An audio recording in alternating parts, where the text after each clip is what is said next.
আসসালামু আলাইকুম, সবাইকে স্বাগত জানাচ্ছি আরটিভির দুপুরের সংবাদে। শুনছিলেন মার্কেন্টাইল ব্যাংক সংবাদ শিরোনাম। পুরো সংবাদে আপনাদের সঙ্গে থাকছি আমি ফারজানা তানি।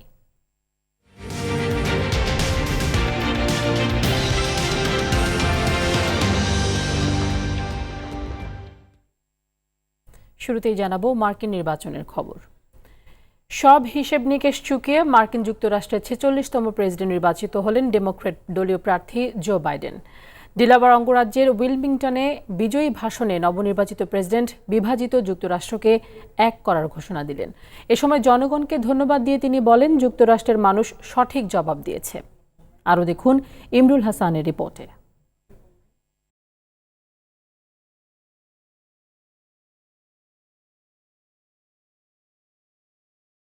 এভাবেই সমর্থকদের অভিনন্দনের জবাব দিলেন যুক্তরাষ্ট্রের ইতিহাসে সবচেয়ে বেশি ভোট পেয়ে প্রেসিডেন্ট নির্বাচিত হওয়া জো বাইডেন। এরই মধ্য দিয়ে দীর্ঘ ৫ দশকের রাজনৈতিক জীবনে প্রেসিডেন্ট হওয়ার যে স্বপ্ন ছিল তা পূরণ হলো।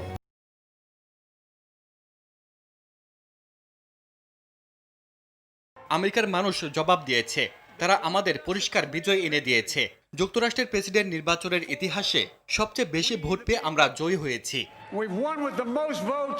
রিপাবলিকানদের দুর্গ হিসেবে পরিচিত পেনসিলভেনিয়ার পপুলার ভোটের ফলাফলের পর প্রেসিডেন্ট নির্বাচিত হন বাইডেন। এর মাধ্যমেই ম্যাজিক ফিগার জয় করেন ৭৭ বছর বয়সী জো। নির্বাচনে তার অন্যতম প্রতিদ্বন্দ্বী ছিলেন খ্যাপাটি হিসেবে পরিচিত সাবেক president Donald Trump.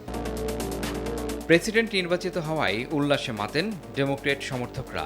ডেলাওয়্যারের উইলমিংটনে Democrat headquarters ছাড়াও দেশটির সব রাজ্যে জয়ের আনন্দ ছড়িয়ে পড়ে ডেমোক্রেট শিবিরে। এদিকে যুক্তরাষ্ট্রের ইতিহাসে প্রথম নারী ভাইস প্রেসিডেন্ট নির্বাচিত হয়েছেন কমলা হ্যারিস। শুধু তাই নয়, প্রথম কৃষ্ণাঙ্গ ও দক্ষিণ এশীয় বংশোদ্ভূত কোনো ব্যক্তি হিসেবে তিনি যুক্তরাষ্ট্রের ভাইস প্রেসিডেন্ট। আপনারা আমাদের গণতন্ত্রের অখণ্ডতাকে রক্ষা করেছেন। জো বাইডেনকে নির্বাচিত করার মাধ্যমে আপনারা প্রত্যাশা, একতা, শালীনতা, সর্বোপরি সত্যকে বেছে নিয়েছেন। You ushered in a new day for America. জয় নিশ্চিত হওয়ার পর জো বাইডেনকে অভিনন্দন জানিয়েছেন কানাডার প্রধানমন্ত্রী জাস্টিন ট্রুডো, ব্রিটেনের প্রধানমন্ত্রী বরিস জনসন, ভারতের প্রধানমন্ত্রী নরেন্দ্র মোদী সহ বিশ্বের বিভিন্ন দেশের সরকার ও রাষ্ট্রপ্রধানরা।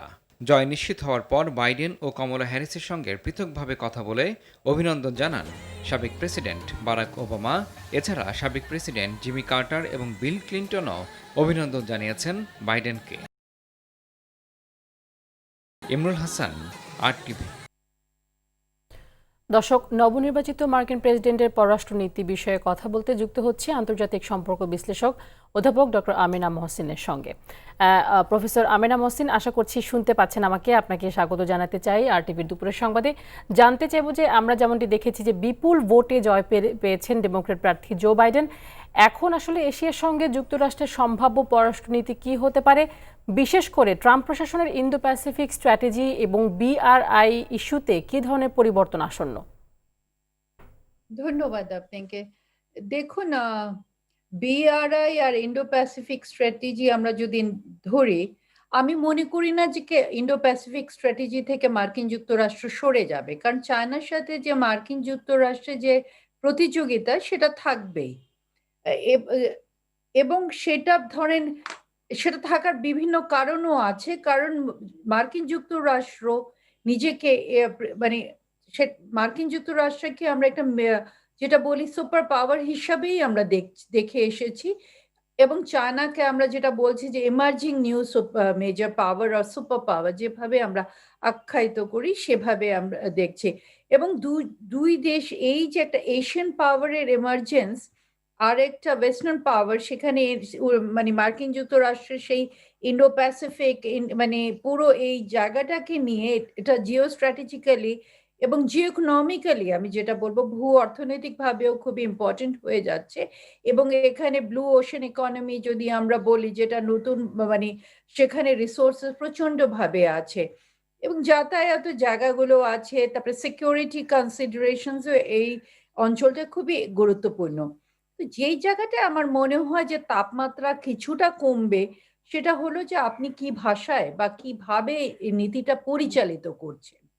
সেখানে আপনি কি খুব এগ্রেসিভলি আসছেন, না আপনি যেটা জো বাইডেন, আমি সকালে আমি মানে ওনার বক্তৃতা শুনছিলাম, সেখানে উনি বলছিলেন যে আমাদের যারা অপোনেন্ট তাদেরকে শত্রু মনে করা তো দরকার নেই। আমার মনে হয় সেভাবেই উনি একটাকে জিরো সাম গেম হিসাবে হয়তো দেখবেন না, যেটা আমরা কূটনীতির ভাষায় ব্যবহার করে থাকি যে আমি সব জিতে নিলাম, তুমি সব হেরে গেলে, জিরো সাম গেম। সেভাবে না দেখে উনি হয়তো এটাকে একটা ইকুয়েশনটা চেঞ্জ করবেন, যেখানে আমিও কিছু পেলাম, তুমিও কিছু পেলে, এই ধরনেরই একটা নীতির মধ্যে উনি যাবেন। কারণ ডেমোক্রেটসরা সাধারণত একটুখানি ওই মিলিটারিজম বা সরি, এখানে জঙ্গি শব্দটা ব্যবহার করা উচিত। আমি বলছি যে একটা ভাষার মধ্যে এক ধরনের যখন ইয়েটা আসে, চেঞ্জ আসে, তখন গ্রামার অফ ডিপ্লোম্যাসিও চেঞ্জ হয়। কিভাবে আপনি কূটনীতিটা চালিত করছেন সেটা চেঞ্জ হলে কিন্তু আশেপাশে যে রাষ্ট্রগুলো আছে, যারা এগুলোর মধ্যে ধরেন এই স্ট্র্যাটেজি গুলোর হয়তো তারা অংশ, যদি আমি ধরি বাংলাদেশ আছে বিআরআই এর একটা পার্ট হিসাবে, বাংলাদেশকে মার্কিন যুক্তরাষ্ট্র চাচ্ছে কোয়াডের মধ্যেও, সেখানে আমাদের জন্য একটা আমরাও আমাদের স্পেসটা তৈরি করে নিতে পারি যে কিভাবে আমরা আমাদের স্বার্থগুলোকে বজায় রেখে এগিয়ে যেতে পারবো, এবং এক পক্ষের কাছে গেলে অন্য পক্ষের যে আমরা শত্রু হয়ে দাঁড়াবো সে ধরনের একটা অ্যালায়েন্স পলিটিক্স। জি জি, প্রফেসর আমেনা মহসিন, আপনাকে অসংখ্য ধন্যবাদ আমাদের সাথে যুক্ত হবার জন্য। দর্শক, এতক্ষণ কথা বলছিলাম আন্তর্জাতিক সম্পর্ক বিশ্লেষক অধ্যাপক ডক্টর আমেনা মহসিনের সাথে। নির্বাচন ফলাফল পরবর্তী খবর জানাতে এবারে ফ্লোরিডা থেকে যুক্ত হচ্ছেন বাংলাদেশি আমেরিকান ডেমোক্রেটিক ক্লাবের প্রেসিডেন্ট জুনায়েদ আক্তার। জুনায়েদ, শুনতে পাচ্ছেন নিশ্চয়ই আপনি আমাকে। আমি জানতে চাইব যে জো বাইডেন নির্বাচিত হবার পরে তাৎক্ষণিক ভাষণে যুক্তরাষ্ট্রের সম্মান পুনরুদ্ধারের প্রত্যয় ব্যক্ত করেছেন তিনি। এছাড়া তিনি ঐক্যবদ্ধ যুক্তরাষ্ট্রের দিকেও জোর দিয়েছেন। একদিকে আসলে উল্লাস এবং অন্যদিকে আমরা দেখছি যে করোনা নিয়ে যুক্তরাষ্ট্রের উদ্বেগ। সব মিলিয়ে পরিস্থিতি কেমন দেখছেন, এই বিষয়ে আপনার বিস্তারিত জানাবেন আমাদেরকে। একদিকে যেমন উদ্বেগ ছিল, উৎকণ্ঠা ছিল, সেই উদ্বেগ এবং উৎকণ্ঠা ফিলাডেলফিয়ার ফলাফলের মাধ্যমে এখন উল্লাস, উচ্ছ্বাস এবং আনন্দের দিকে গিয়েছে, এবং জনসাধারণ এটা মেনে নিয়েছেন যে পরবর্তী প্রেসিডেন্ট ইলেক্ট জো বাইডেন। একটি জিনিস খেয়াল করবেন যে জো বাইডেন তার ভাষণে বলেছেন, ইমিডিয়েটলি তার ভাষণে বলেছেন যে তিনি কোভিড-19 এর উপর সরাসরি জোর দিচ্ছেন এবং গুরুত্ব দিচ্ছেন, এবং সেই কারণে তিনি মানডে থেকে অর্থাৎ সোমবার থেকেই একটি বিশেষ কমিটি গঠন করেছেন, যে কমিটির অধীনে সায়েন্টিস্ট এবং ডাক্তারদের সমন্বয়ে গঠিত হবে। তারা প্রেসিডেন্ট ইলেক্ট জো বাইডেনকে পরামর্শ দিবেন কিভাবে এবং কোন উপায় গেলে কোভিড-19 এর এই যে ক্রাইসিসটা, এই যে সমস্যাটা সরাসরি মোকাবেলা করা যায়। আপনারা লক্ষ্য করে দেখবেন যে প্রেসিডেন্ট ইলেক্ট জো বাইডেন যাচ্ছেন সায়েন্টিস্ট এবং ডক্টরসদের কাছে, আর বর্তমান প্রেসিডেন্ট যাচ্ছেন সোমবারে কোর্ট কাচারিতে। সুতরাং দুজন দুদিকে যাচ্ছেন, এবং সেদিক দিয়ে একটা বিরাট একটা পার্থক্য সবার মধ্যে ধরা পড়েছে। আপনি বলেছেন যে ইতিমধ্যে আন্তর্জাতিক নেতারা তাকে অলরেডি কংগ্রেচুলেশন জানানো শুরু করেছেন, কানাডা ট্রুডো এবং যুক্তরাষ্ট্রের প্রধানমন্ত্রী সহ অনেকেই। সুতরাং গ্রহণযোগ্যতা অলরেডি চলে এসেছে, এবং আমার মনে হচ্ছে যে এই উল্লাস এবং উচ্ছ্বাসের ভেতরে কোনো ধরনের সহিংসতা থাকবে না, এবং 20 তারিখের ভেতরেই একটি শান্তিপূর্ণ উপায়ে ক্ষমতা হস্তান্তর হয়ে যাবে বলে আমরা আশা করছি।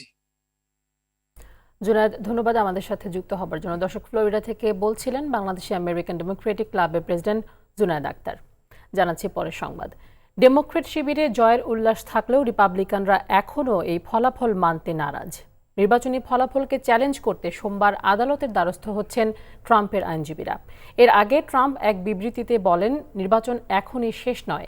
এদিকে ব্যাটল গ্রাউন্ড পেনসিলভেনিয়াতে জয়ের পরেই পরবর্তী মার্কিন প্রেসিডেন্ট হিসেবে ঘোষণা করা হয় জো বাইডেনের নাম। তবে মার্কিন সংবাদ মাধ্যমগুলোতে 46তম প্রেসিডেন্ট হিসেবে জো বাইডেনের নাম যখন ঘোষণা করা হচ্ছিল, তখন ভার্জিনিয়া স্টার্লিংয়ের ন্যাশনাল গলফ ক্লাব গলফ খেলায় মগ্ন ছিলেন ট্রাম্প।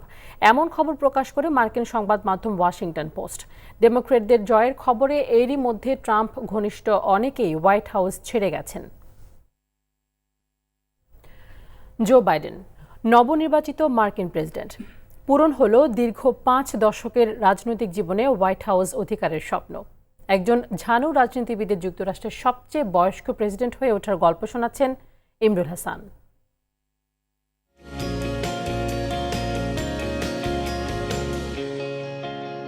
জো বাইডেন, পুরো নাম জোসেফ বাইডেন জুনিয়র, মার্কিন যুক্তরাষ্ট্রের 46তম প্রেসিডেন্ট। জন্ম 1942 সালের 20 নভেম্বর।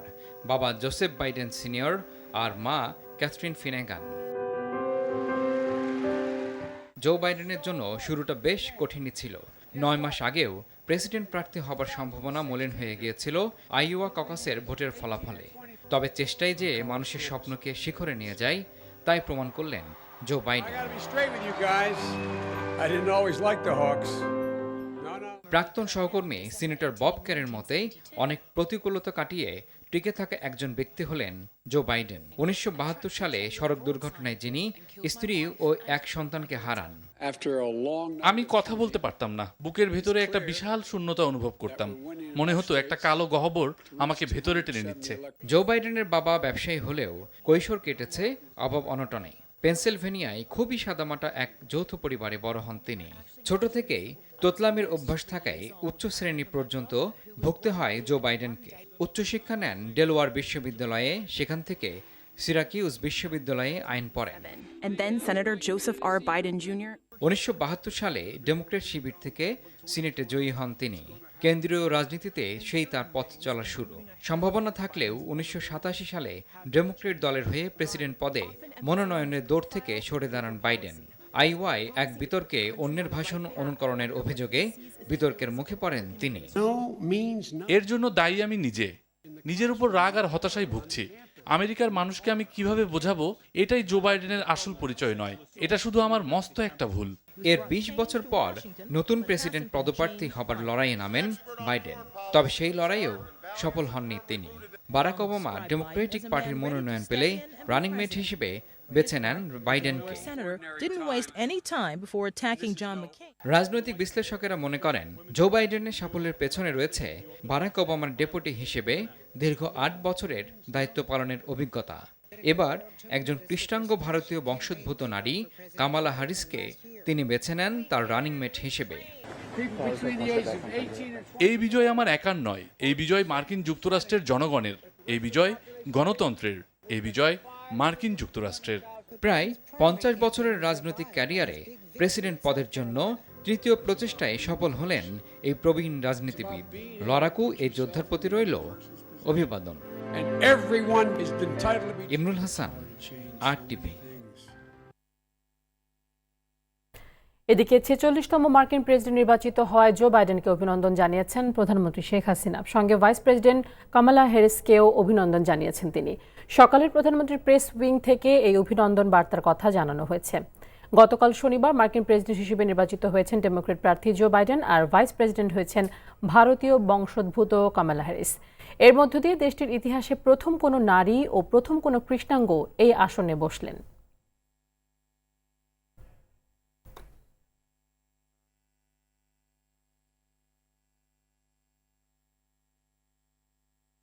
অন্যান্য প্রসঙ্গ, বিডিআর বিদ্রোহের ঘটনা যারা ঘটিয়েছে তারা দেশ ও বাহিনীর ক্ষতি করেছে মন্তব্য করে এমন অনাকাঙ্ক্ষিত ঘটনা যাতে আর না ঘটে প্রতিটি সদস্যকে সচেতন থাকার পরামর্শ দিয়েছেন প্রধানমন্ত্রী শেখ হাসিনা।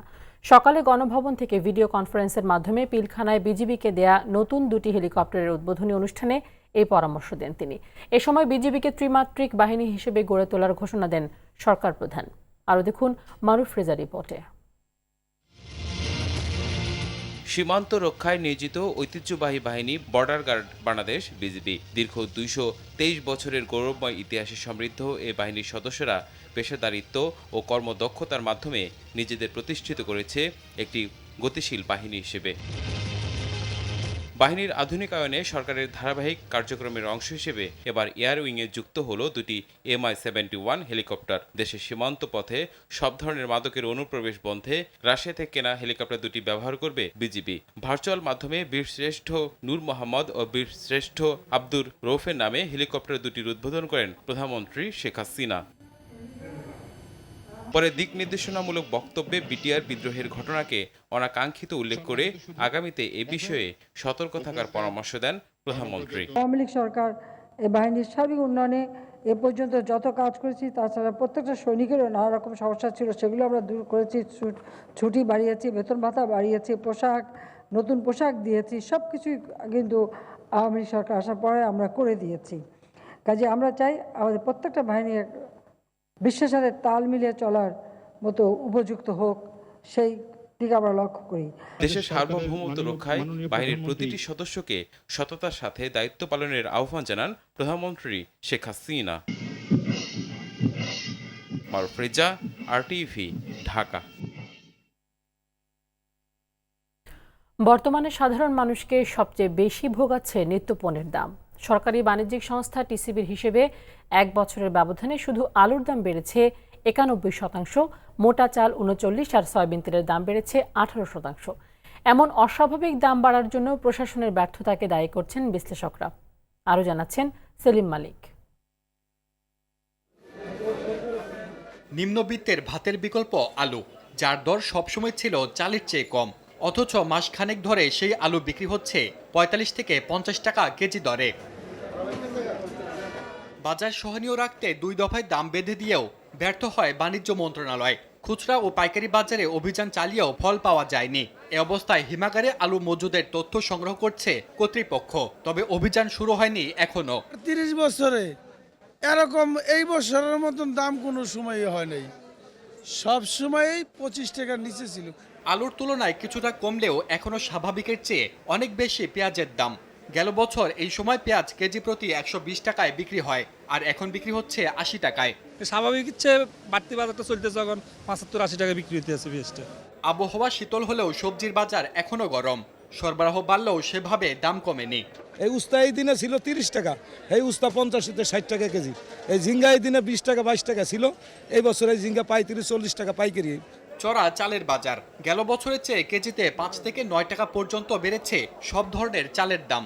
মিনিকেটটা আসলে আপনার 49-50 টাকা আসলে, যেটা এটা এখন বর্তমানে চলতে আছে 55-56 টাকা। আর আঠাশ চাল আসলে আপনার 36 টাকা, এটা এখন চলতে আছে আপনার 48-49। টিসিবির হিসাবে বছরের ব্যবধানে সয়াবিন তেলের দাম বেড়েছে 18%, পাম অয়েল 34%, ডাল 22% আর চিনি 8%। এবছর মহামারী করোনার পাশাপাশি নানা প্রাকৃতিক দুর্যোগের কারণে মানুষ কর্মসংস্থান হারিয়েছে, আয় কমেছে, কিন্তু এর পাশাপাশি নিত্যপণ্যের দামও বেড়েছে সমান তালে। এমন বাস্তবতায় নিম্ন ও মধ্যবিত্তের বেঁচে থাকাটাই যেন জীবনের সবচেয়ে বড় সার্থকতা। যেখানে নাকি কিনতাম 1 কেজি, ওখানে কিনুন লাগে আধা কেজিরও কম কিনতে হয়। আগে 2-5টা পেঁয়াজ দিয়ে রান্না করছে, এখন 2টা দিয়ে রান্না করতে হয়। ভোক্তা অধিকার সংস্থা ক্যাবের মতে বাজার নিয়ন্ত্রণে বিকল্প ব্যবস্থা গড়ে তোলার পাশাপাশি নজরদারি বাড়াতে হবে। কৃত্রিম উপায়ে সরবরাহ বিঘ্নিত করতে প্রচেষ্টা করে তাহলে তাদের বিরুদ্ধে আইনি ব্যবস্থা নিতে হবে। তাহলেই কেবলমাত্র সরবরাহ পরিস্থিতির উন্নতি হবে এবং ক্রেতারা স্বস্তিতে পণ্যটি ক্রয় করতে পারবে। সেলিম মালিক, RTV, ঢাকা। নবাব সলিমুল্লাহর নাতি পরিচয় দেয়া আলী হাসান আসকারী নিজেকে প্রভাবশালী দাবি করে চাকরির প্রলোভন সহ বিদেশে পাঠানোর নাম করে অনেকের কাছ থেকে হাতিয়ে নিয়েছেন মোটা অঙ্কের টাকা।